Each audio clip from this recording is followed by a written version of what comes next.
नमस्कार, स्वागत है आपका अपने चैनल दिव्यज्ञ में।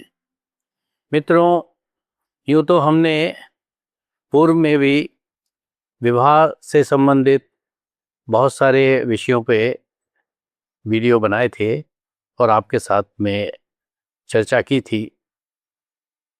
उसी कड़ी में आज विवाह से संबंधित एक विषय है, हालांकि वो संक्षिप्त सा विषय है कि हर व्यक्ति की चाहत होती है कि उसको जीवन साथी मिले तो वो अच्छा जीवन साथी सिद्ध हो, और विशेषकर जो पुरुष जातक होते हैं उनके मन में एक चाहत रहती है कि उनको एक सुलक्षणा पत्नी की प्राप्ति हो।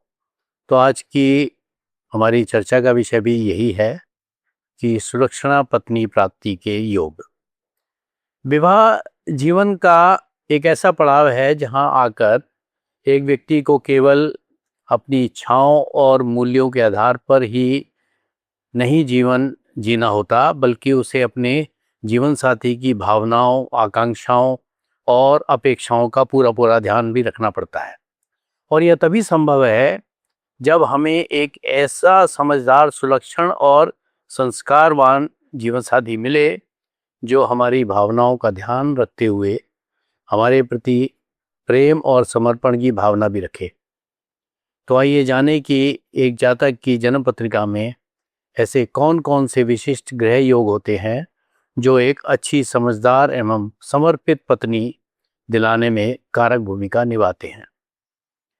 ज्योतिषीय दृष्टि से सप्तम भाव एवं सप्तमेश को विवाह का कारक भाव एवं कारक ग्रह माना गया है।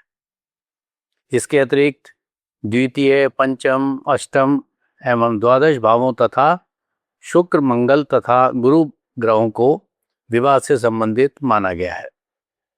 यदि द्वितीय, सप्तम एवं द्वादश भावों के स्वामी ग्रह केंद्र या त्रिकोण भावों में हो तथा गुरु से दृष्ट हो तो पत्नी सुंदर, सुशील एवं पुत्रवती होती है। यदि पत्नी कारक ग्रह शुक्र स्वराशि में स्थित हो तथा गुरु उच्च राशि में हो तो ऐसी स्थिति में ये दोनों ग्रह भी पत्नी प्राप्ति में महत्वपूर्ण भूमिका निभाते हैं। सामान्यतः सप्तम भाव में मंगल शनि की युति को विवाह और पत्नी की दृष्टि से शुभ नहीं माना जाता, किंतु यही ग्रह योग सप्तम में यदि मकर राशि में हो तो ऐसे जातक की पत्नी पतिव्रता, पवित्र, सुंदर एवं भाग्यवान होती है। यदि सप्तम भाव में गुरु स्थित हो तो ऐसा जातक भी अपनी पत्नी के प्रति पूर्ण समर्पित एवं प्रेम भाव से युक्त होता है। यदि सप्तम भाव में शुभ ग्रह हो अथवा शुक्र सप्तमेश होकर शुभ ग्रह से दृष्ट हो तो जातक को सुलक्षणा पत्नी की प्राप्ति होती है। यदि सप्तमेश से द्वितीय, सप्तम, द्वादश भावों में शुभ ग्रह हों तो जातक को एक अच्छी पत्नी सुख एवं स्वस्थ संतान की प्राप्ति होती है। यदि सप्तमेश तथा गुरु सम राशिगत हों, पंचमेश तथा सप्तमेश अस्त या निर्बल ना हो, पंचम भाव में पुत्र कारक ग्रह हों तथा चंद्र लगन से भी पंचम भाव में शुभ ग्रह हों तो जातक को सुलक्षणा पत्नी एवं उत्तम संतान की प्राप्ति होती है। तो मित्रों, ये थी एक संक्षिप्त सी चर्चा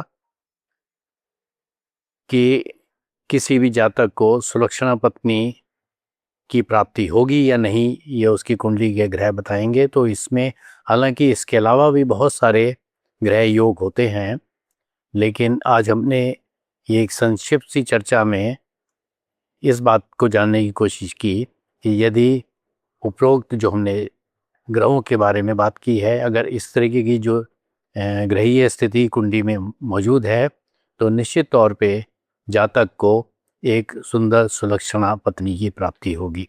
आशा करता हूँ ये संक्षिप्त सी चर्चा मेरे ज्योतिष प्रेमी बंधुओं के लिए लाभदायक सिद्ध होगी। धन्यवाद।